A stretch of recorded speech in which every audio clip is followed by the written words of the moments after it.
above the Conservatives. What's for certain is we now have three parties polling somewhere in the 20s, and we're the ones on the up. Now look, that is out there shared by tens of millions of people. Let me be clear.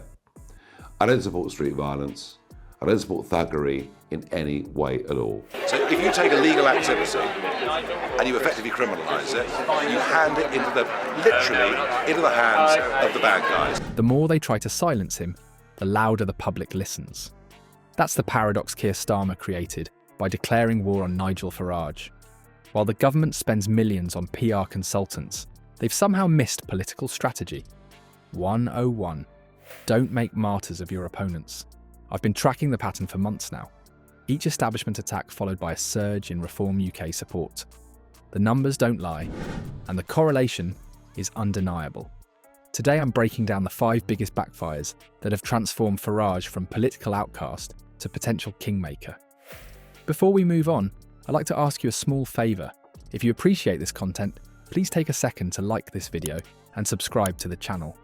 Over 98% of you watch the videos without subscribing. It costs you nothing, but it makes a huge difference to us. So, did you click the subscribe button? Great, thank you so much. Now back to the video. When Keir Starmer dedicated over 5 minutes of his party conference speech, sound organisation on the ground, right across Wales, and it's from that we can support our candidate. But give us in a few years' time the kind of government we need to turn round the decline in this country. Don't just think Elon or Nick Candy are going to save us. to attacking Nigel Farage, it wasn't just a passing comment. It was a calculated move that reveals the establishment's growing panic. Think about it. Why would the Prime Minister of Great Britain, with his massive parliamentary majority, waste precious platform time on a political figure with just a handful of MPs? Because behind closed doors, Reform UK's rising popularity has set off alarm bells throughout Westminster. Starmer's parliamentary ambush on Farage wasn't spontaneous. It was a carefully orchestrated attempt to discredit Reform UK before their momentum becomes unstoppable. The establishment playbook is predictable. Label your opponent as dangerous, question their patriotism, and hope the smears stick before voters develop their own opinions. But something remarkable is happening. These tactics are backfiring spectacularly. The Putin smear attempt perfectly illustrates this miscalculation. When Starmer tried painting Farage as a Putin sympathiser, Farage calmly reminded viewers of an inconvenient truth. It was Labour who previously welcomed Putin with state visits and white-tie dinners at Buckingham Palace. The attack collapsed under the weight of its own hypocrisy. What's fascinating is watching Starmer's repetitive working people rhetoric fall flat while Reform UK gains traction. Every time he deploys this empty phrase, it highlights his fundamental misunderstanding of why ordinary Britons are increasingly drawn to Reform's straightforward message. People aren't looking for rehearsed sound bites. They're desperate for authentic voices who acknowledge their concerns without the political doublespeak. The polling numbers tell the story Downing Street doesn't want you to see. There's a direct correlation between Starmer's attacks and Reform UK's rising support. Law and order, folks, on our streets is breaking down. This Prime Minister hasn't got an earthly clue how to deal with it. The days of this project are over. We want to live in nation states, not false, artificial creations. Each time the establishment attempts to demonise Farage, curious voters ask themselves, what exactly are they so afraid of? This pattern creates a feedback loop. The harder Starmer pushes, the more legitimacy he inadvertently grants his opposition. Modern voters are sophisticated enough to recognise when they're being manipulated. Authenticity resonates far more powerfully than polished messaging, regardless of how many PR consultants crafted the lines. In an age where politicians spend millions trying to appear relatable, Farage's directness cuts through the noise. Beneath the veneer of Starmer's polished political persona lies perhaps the most damning evidence against him. His own words. What happens when we simply compare what the Prime Minister says with what his government actually does? From free speech restrictions that have criminalised silent prayer to abandoned industrial communities promised a bright future, the pattern exposes why voters increasingly distrust not just the message, but the messenger. Consider the Grangemouth facility in Scotland. There stands Starmer, confidently declaring it represents such an opportunity with potential futures in bioengineering, biofuels, or hydrogen energy. You must do what we tell you to do. Yes, I mean, Rishi Sunak's plans were completely mad, that in 10 years' time a 25-year-old could buy a smoke and a 24-year-old couldn't. Tories have failed us completely, betrayed us completely. Labour are utterly hopeless. You all know the country's going down with tubes.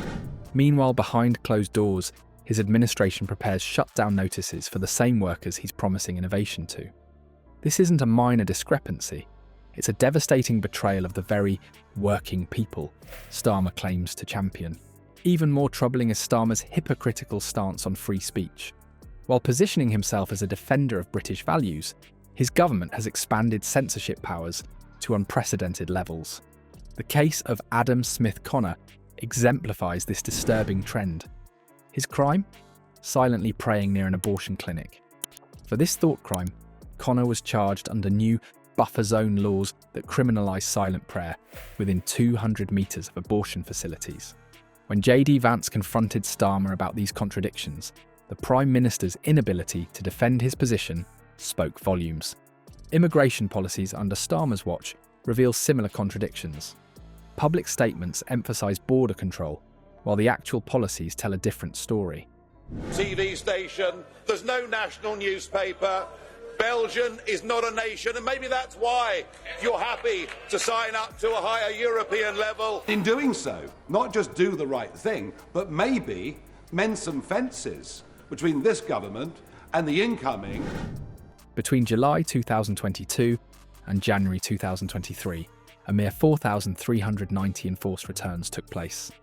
A drop in the ocean compared to the scale of Britain's immigration crisis. All while hard-working Britons struggle with rising costs of living, illegal migrants receive free accommodation and support. The NHS crisis further exposes Starmer's empty rhetoric. His administration points to funding shortages, while ignoring the system's fundamental problems. Currently, 12,000 patients remain stuck in hospitals, unable to be discharged due to inadequate community care. Rather than addressing these structural issues, Starmer's government continues blaming lack of resources while patients suffer in a crumbling system. The establishment's traditional playbook is crumbling before our eyes. They've relied on the same tired tactics for decades: demonise, frighten, and assassinate the character of anyone who threatens their control. Tax cigarettes to the extent where they're now £35 a packet. So the criminal gangs now don't bother with cocaine. Forget that, cocaine's boring. Cigarettes are very exciting. There were people around him that thought it was the right thing that I came. I thought you were giving all your time to Clacton now as its newest MP. Well, I'm allowed to come to America on a trip like this, particularly in these circumstances. But something fundamental has shifted in Britain today. As Kaite Hopkins astutely observes, the more Starmer tries to smear him, the more people start asking, why is he so afraid? This perfectly captures the backfire effect happening across the country. What we're witnessing isn't just political sparring. It's the death throes of a system that can no longer control what citizens think.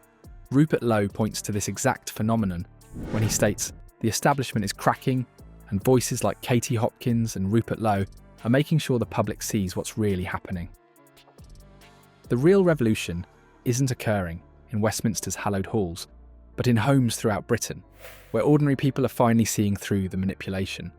The question is no longer whether Farage will gain support. It's how much longer this facade can possibly hold. Each attack creates new skeptics. Each smear generates new questions. The establishment's worst nightmare is unfolding. People are thinking for themselves.